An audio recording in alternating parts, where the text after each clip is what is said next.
I never thought I'd find myself posting something like this, but here we are. My name is Mike, and I'm about to share a story that flipped my life upside down. I've been married to Laura for 6 years. We met at a college party, hit it off instantly, and it felt like we were meant to be. She was everything I thought I wanted: smart, funny, and fiercely independent. We settled into a comfortable life together: two cute cats, a mortgage, and a love for weekend hikes. Everything seemed perfect until it was. Lately, though, things felt off. It started with little things. Laura was more secretive with her phone, suddenly had late-night work assignments that never seemed to include me, and she'd go out more often without a clear explanation. She'd come home late, reeking of cheap perfume that wasn't hers. I brushed it off at first, thinking maybe she was just stressed at work or going through a phase, but my gut was telling me something was wrong. The first real sign I noticed was the change in her demeanor. I'd catch her staring at her phone, her face lighting up in ways I hadn't seen. Before, it was like she was having a secret conversation with someone and I wasn't invited. I tried to talk to her about it a few times, but she'd brush me off with, "You're being paranoid, Mike." So, I kept my mouth shut, hoping it was just a phase. One fateful Friday evening, I decided to surprise Laura with dinner. I got home early, prepped her favorite meal, and lit some candles, ready for a cozy night. I was practically giddy, thinking about how nice it would be to reconnect after weeks of feeling like we were living in different worlds. But as I waited, I noticed her phone buzzing nonstop on the counter. It lit up with a message from someone named Jay. The smiley face emoji next to the name sent a chill down my spine. Naturally, curiosity got the better of me. I couldn't help but glance at the screen. The message read, "Can't wait to see you tonight. I miss you." My heart sank. I don't think I've ever felt such a sharp pain in my chest before. A wave of anger and betrayal washed over me as I realized this Jay was probably more than just a friend. When Laura finally walked in looking all dolled up, I was ready to confront her. "Hey babe, you look great," I said, trying to mask the storm brewing inside me, but I didn't let her brush past me. "Who, Jay?" I asked, my voice steady but edged with fury. Her face went pale, and for a moment I thought she'd deny it. Instead, she froze, her eyes darting around. I can explain," she stammered. The excuses poured out of her like a waterfall. She insisted it was a simple misunderstanding, just a friend from work who needed help with something. But my gut told me otherwise, and I wasn't buying it. The confrontation escalated quickly. I wasn't about to let her talk her way out of this. "You think I'm stupid? I saw the messages, Laura," I shouted, my heart racing. "What's going on here?" She broke down, and I didn't know if it was genuine remorse or just an act. "It's not what you think, I swear." She claimed it was just a fling, a moment of weakness, and that she still loved me.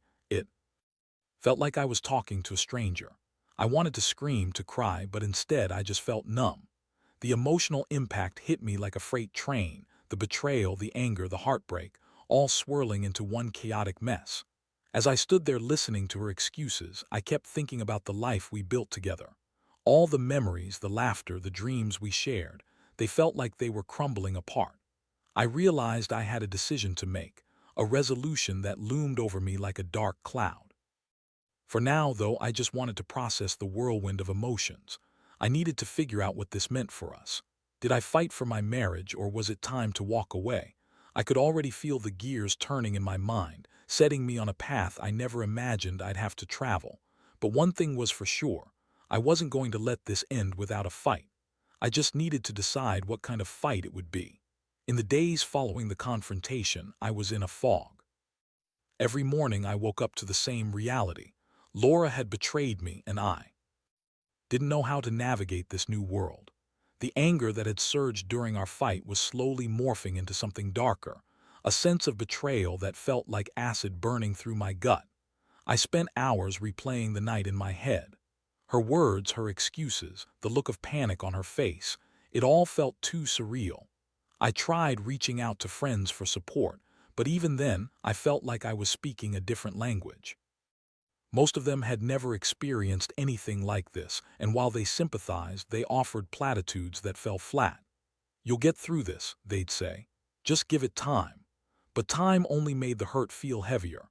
I felt isolated, like I was stuck in a one-man show where everyone else was just watching. That weekend, I decided I needed to take matters into my own hands. I started doing some digging. I had to know who this Jay was, and if I could find any solid evidence that wouldn't just be Laura's word against mine. I waited until Laura had left for Pilates one Sunday morning, and I went through her things, specifically her phone. I knew it was a breach of trust, but my heart was broken and my mind was racing. I needed answers. I found her old messages, and what I stumbled upon confirmed my worst fears. Not only was Jay a street artist she had met during a night out with her friends, but their conversations were laced with flirtation and desire. There were pictures. Some of them were just art he had done, but some were suggestive, with her commenting on how talented he was. I felt sick as I read through their exchanges, the way she spoke to him so intimately. It felt like I was reading a diary that didn't belong to me, but it was. It shattered my heart all over again. A particularly infuriating message caught my eye. "Let's make art together soon. I'll bring the wine, you bring the sparks." I could barely breathe, my chest tightening with rage and humiliation. How could she be so careless, so reckless? I felt like a fool for trusting her, for believing we were in it together. After she returned home, I confronted her again. "Laura, I found the messages. You think I'm just going to forget about this?" I spat, the anger returning with a vengeance. She tried to dismiss it. "Mike, it was just harmless flirting. Nothing happened." But that's the thing about lies. They often have a grain of truth hidden within them. I could see the cracks in her facade, how defensive she became when I pressed harder. She was trying to convince both of us that what she did was nothing, but her eyes told a different story. As the days dragged on, I started developing a plan. Not just to confront Laura, but to deal with Jay. I knew I had to take action that would ensure he was permanently out of the picture. This street artist was a threat to my marriage, to my life. I'd seen him before. Laura had taken me to a street fair downtown, where I'd spotted him painting murals on the side of buildings. I remembered how she had gushed about his work, her eyes sparkling as she watched him create. I felt a surge of rage thinking about how she could admire someone like him while betraying me. As I researched him, I discovered that he was living a pretty unstable life, constantly on the move, taking gigs wherever he could find them. He relied on his street artist permit to sell his pieces and perform live art demonstrations. That permit was all he had. I wasn't going to get involved in anything illegal or dangerous, but I could definitely work behind the scenes. I decided to reach out to the local city council, the same folks who oversaw those street artist permits. I found out who to contact, and I began gathering evidence. I crafted an email detailing my concerns about his behavior, emphasizing that he was a bad influence on the community and that I was worried about his interactions with married women. I pulled every ounce of evidence I could find, including the messages I had read, without revealing that they were from Laura. It was a dirty move, but I felt like I needed to protect myself, and I was ready to do whatever it took. Of course, I was still angry with Laura. The mix of betrayal, anger, and a strange sense of power fueled my plan. I knew this wasn't going to fix everything, but it felt good to take control of something amidst the chaos. I needed a distraction, and this became my focus, a way to channel my energy into something tangible. The weeks rolled by, and with every passing day, I felt a strange sense of satisfaction in executing my plan. I kept telling myself that my actions were justified, that this was the only way to protect myself from further emotional devastation. If Laura wasn't going to end things with Jay, then I would ensure that his presence would be eliminated from our lives. Still beneath the surface, I was grappling with my own feelings of guilt and sorrow. I was losing sight of who I was becoming in the wake of this betrayal. Would my plan work? Would it give me the closure I was seeking? I couldn't dwell on that now. I was too deep into the execution of my revenge. As I moved forward with my plan, a whirlwind of emotions surged within me. Each day felt like a stealthy game of chess where every move was calculated, and I was determined to come out on top. I spent hours drafting emails, ensuring they were polished and compelling enough to catch the attention of the city council. I felt like I was slipping into a role I never intended to play, becoming the vindictive husband who would stop at nothing to protect his territory. The thrill of carrying out my revenge was intoxicating. Each time I sent off another email or gathered more evidence, I felt a twinge of satisfaction, a sense of power. I had begun to see Jay as a pawn, a piece on my board that needed to be removed for me to reclaim my life. Yet with each step I took, I also felt the creeping shadow of guilt inching closer. Was this who I was now? The man plotting revenge on a stranger. I kept up appearances with Laura, pretending everything was fine, even as my insides writhed with anger and hurt. I couldn't show her any cracks in my facade. She had already taken advantage of my trust. I wasn't about to give her the satisfaction of knowing how much she'd affected me. I feigned interest in her work and her friends, all the while keeping my focus sharp on the goal ahead. Weeks passed, and my emails had apparently caught the city council's attention. I received a notification that Jay's permit was under review due to unprofessional behavior in the community. My heart raced. This was what I wanted, wasn't it? To cut off the man who threatened my marriage. It felt like a petty victory, yet it was a victory nonetheless. Then came the day I dreaded and looked forward to all at once. The day I planned to reveal the truth to Laura. I had been gathering bits of evidence, screenshots of messages, and even a few photographs of Laura and Jay together at that street fair. I was ready to confront her again, to show her the destruction of her actions, and to demand she take responsibility. That evening I set the stage. I had a meal prepared, the atmosphere slightly romantic with candlelight flickering against the walls, masking the tension that lingered in the air. Laura walked in, blissfully unaware of my brewing storm. We chatted about her day, and I could see she was still oblivious to the impending confrontation, or maybe she was just too wrapped up in her own world to notice. When the moment arrived, I took a deep breath and began. "Laura, can we talk about your friend Jay?" I watched her face change, the flicker of panic crossing her eyes. "I know you've been seeing him, and I've discovered a lot more than you think." Her initial reaction was defensive, of course. "Mike, please, I told you it was nothing, just a friend, you're overreacting." She attempted to brush my concerns aside, but I wasn't going to let her get away with it this time. "I have screenshots. I know you've been flirting with him, and I know you've been lying to me. You think I'm just going to let this slide?" I pulled out my phone and showed her the messages. I could see the color drain from her face as she glanced at the screen, her mouth opening and closing like a fish out of water. "Those are taken out of context, Mike. You don't understand." She pleaded, but it was clear the game was over. I had her cornered and she knew it. "Out of context? You tell me, Laura. What part of Bring the Sparks sounds like innocent fun?" My voice was steady but laced with an edge of bitterness.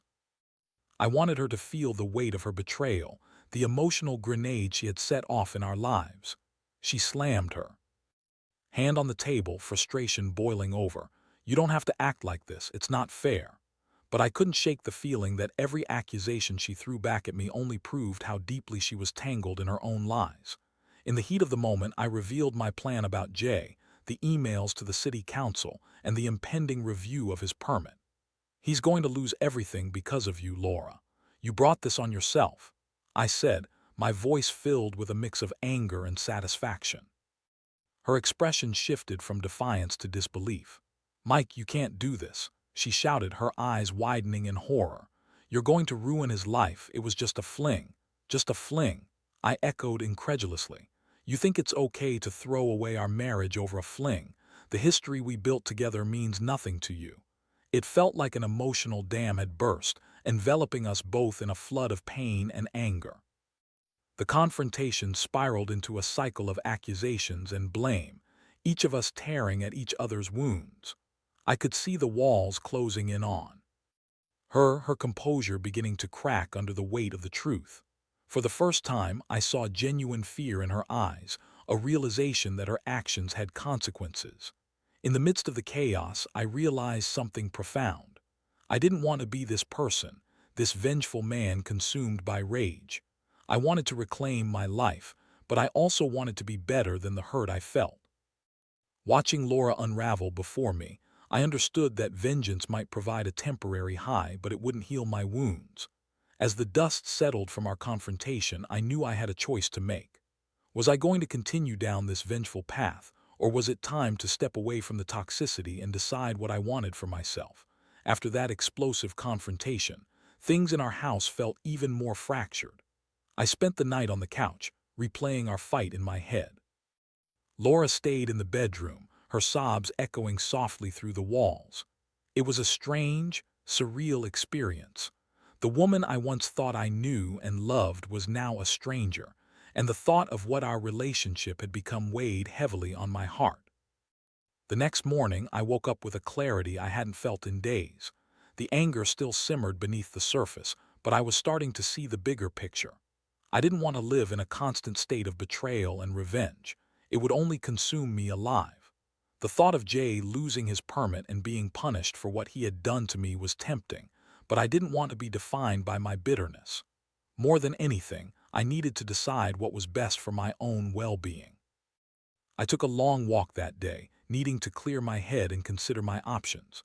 The sun was shining, and as I breathed in the fresh air, I realized how much I missed the simple pleasures of life.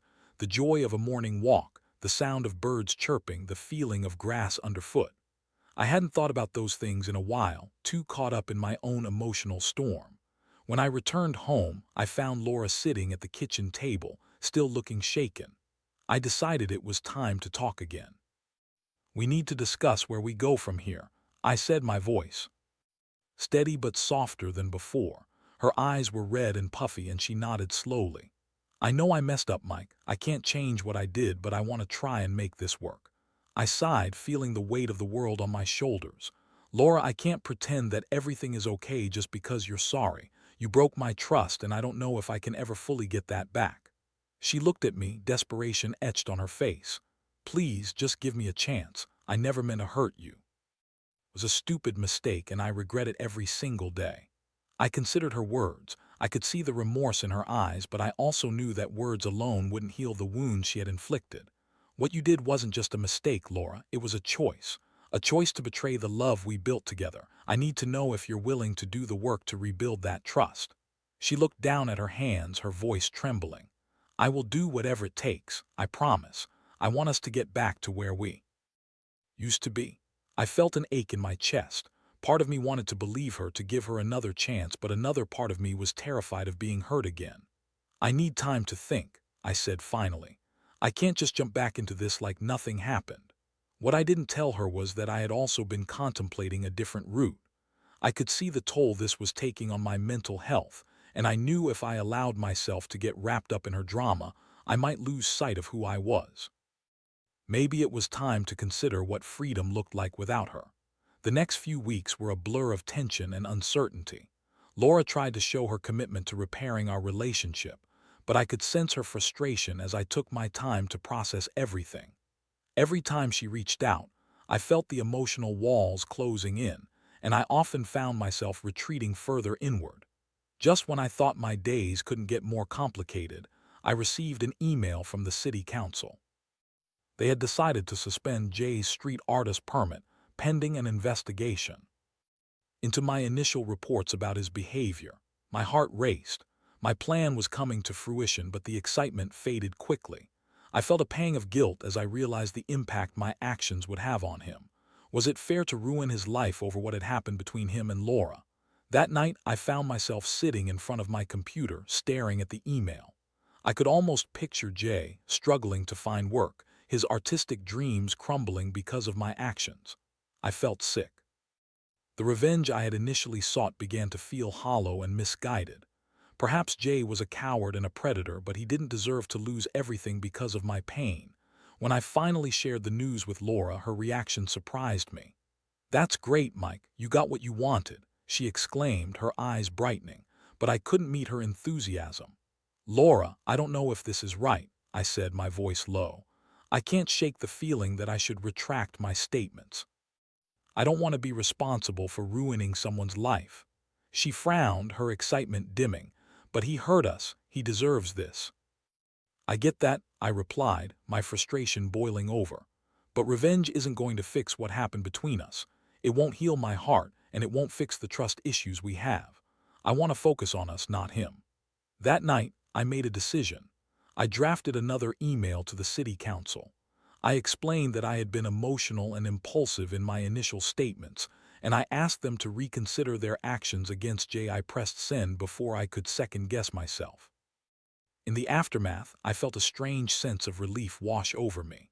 I didn't know what the future held for Laura and me, but I had taken a step toward healing myself.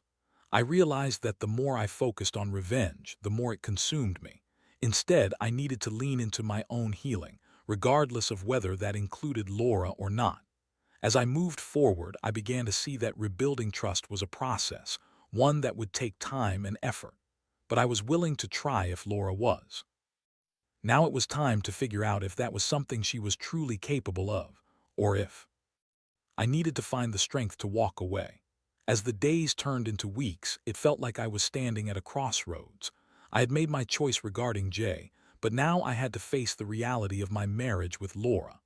The confrontation and the fallout from her infidelity still loomed large over us, casting a shadow on our daily lives.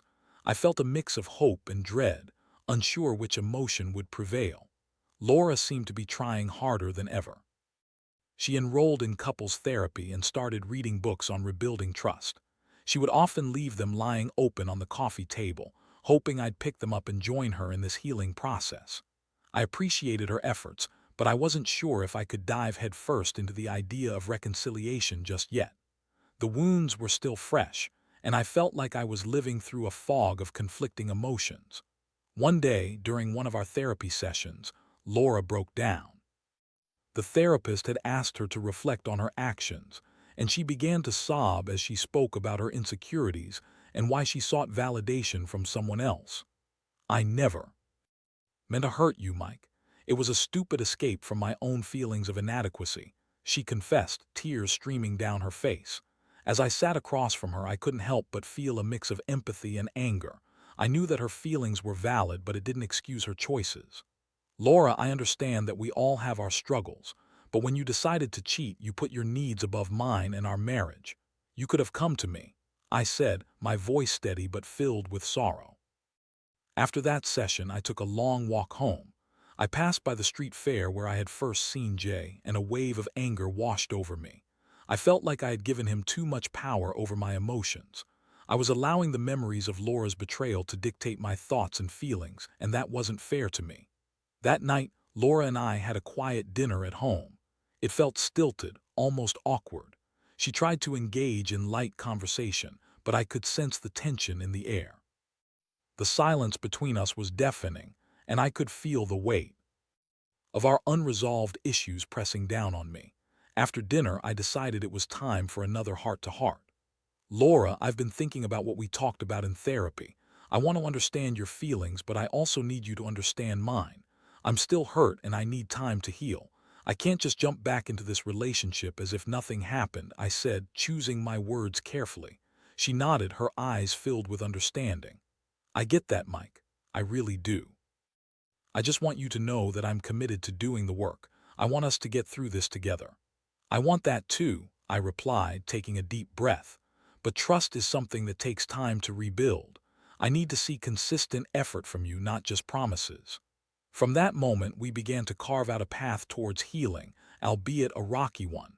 I made it clear that while I was willing to work on our marriage, I wouldn't tolerate any more deception. That was my boundary, and I wasn't afraid to enforce it.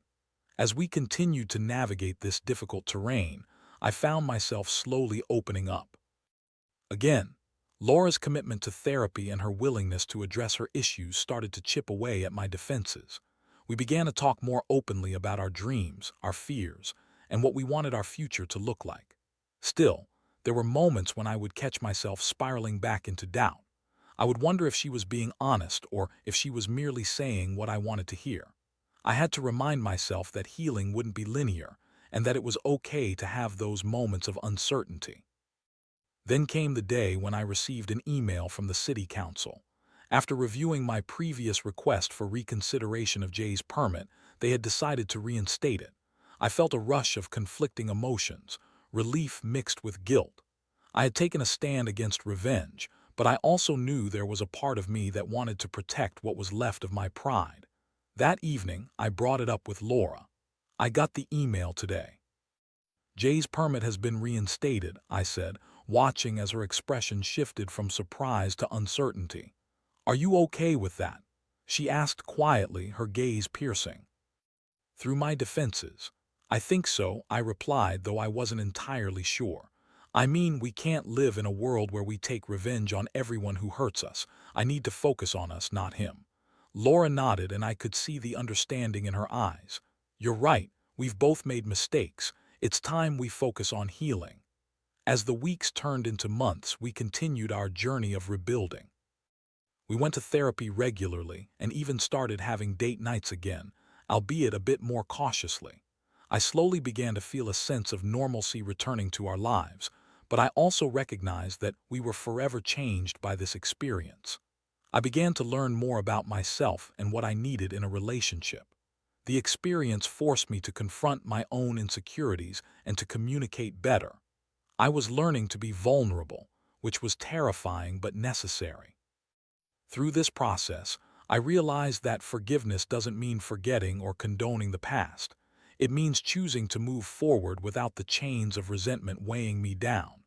I learned that love can withstand storms, but it needs honesty, communication, and effort from both partners to flourish. As we continued to navigate our challenges, I felt a new sense of hope. I wasn't naive enough to believe that everything would be perfect, but I was learning to embrace the imperfections. I knew that our relationship would take time to heal completely, but for the first time, I felt like we were on the right path. Now, as I reflect on everything that has happened, I find myself offering this piece of advice to anyone facing betrayal. Healing takes time, and it's okay to feel angry and hurt. But it's also essential to focus on your own growth and to not let the actions of others define who you are. Revenge might feel tempting, but it rarely leads to true closure. Instead, seek the strength to rise above it and to create the life you want for yourself. As we moved further along in our journey of healing, I found myself reflecting on the lessons I had learned from this experience. It was a tumultuous ride, filled with pain and uncertainty, but I was beginning to see the glimmers of hope. Laura and I had managed to rebuild a fragile trust, and with each passing day it felt a little stronger. One evening after dinner, we sat on the couch, our cats sprawled between us. It was a quiet moment, the kind that reminded me of better days. Laura turned to me, her eyes glistening. "Mike, I want to thank you for giving me a chance. I know I don't deserve it, but I'm so grateful you're still here." Her words hit me hard. As much as I had struggled with the betrayal, her honesty made me realize how far we had come. "I appreciate that, Laura. It hasn't been easy, but I believe we're making progress. I'm learning to open up again, and it feels good to share this space with you." She nodded, a small smile breaking through her somber expression. "I'm learning too. I don't want to just be the person I used to be. I want to be better for both of us." Those conversations became a regular part of our lives. We talk about our wants, our fears, our dreams, not just about survival, but about thriving together. I often found myself reassessing what I wanted for my future. I realized that it wasn't just about putting the past behind us. It was about building something new from the ashes. I started to focus on my own passions again, painting, which had always been a creative outlet for me but had fallen by the wayside during the turmoil. I found solace in it, pouring my emotions into each brushstroke. Laura encouraged me, often sitting beside me as I painted, her presence a comforting reminder that we were both finding our way back to ourselves. As spring blossomed, we took a weekend trip to a nearby cabin in the mountains, a chance to escape the monotony and reconnect with each other. The fresh air and beautiful scenery lifted our spirits, and for the first time in a long while, we laughed freely and enjoyed each other's company without the weight of betrayal hanging over our heads.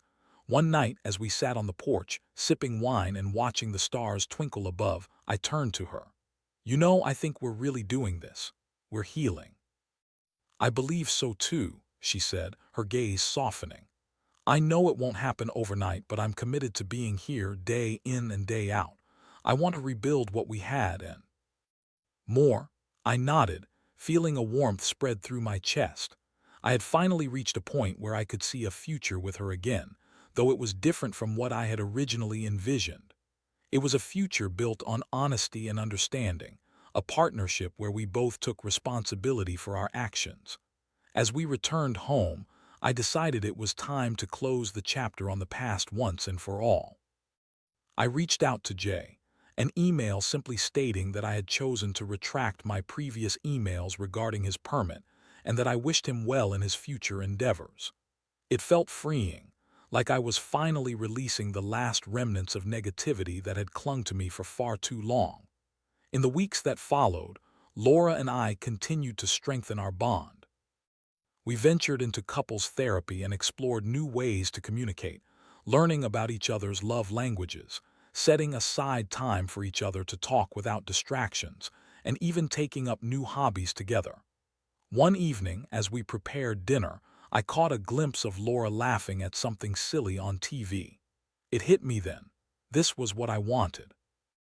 Not just to survive, but to thrive together. I was ready to embrace this new chapter. A few months later, we celebrated our anniversary, a date that once felt tainted by betrayal. But this time, it felt different.